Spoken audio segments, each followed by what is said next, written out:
James Harden has been traded to Brooklyn.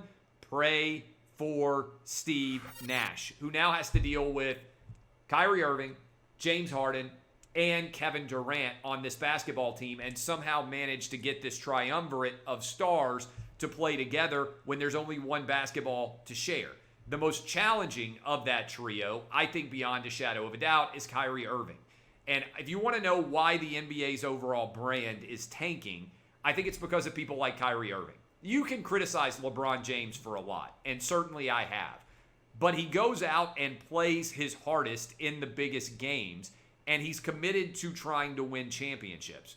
Kyrie Irving, 28 years old, seems to have absolutely no knowledge of what the real world is like. He may be partying with Drake. He's showing up on random Zoom calls when the Brooklyn Nets are supposed to be playing basketball games.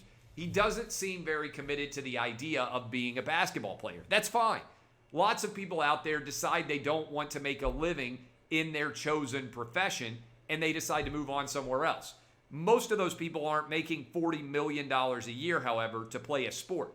And that disconnect for Kyrie Irving is going to look bad to most fans no matter what. But I think it's on steroids and exacerbated to a large degree even more when we're dealing with economic uncertainty for tens of millions of people across this country.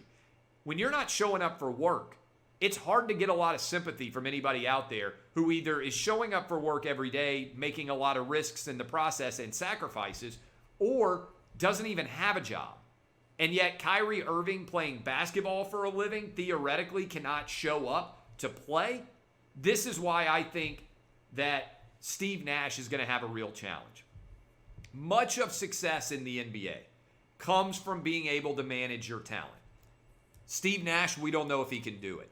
Steve Kerr, we know that he can do it. Phil Jackson, we know that he can do it. Even Eric Spoelstra, we know that he can do it. Most NBA coaches struggle to get along with their superstars because the superstar has far more power than the coach and, frankly, than the owner as well,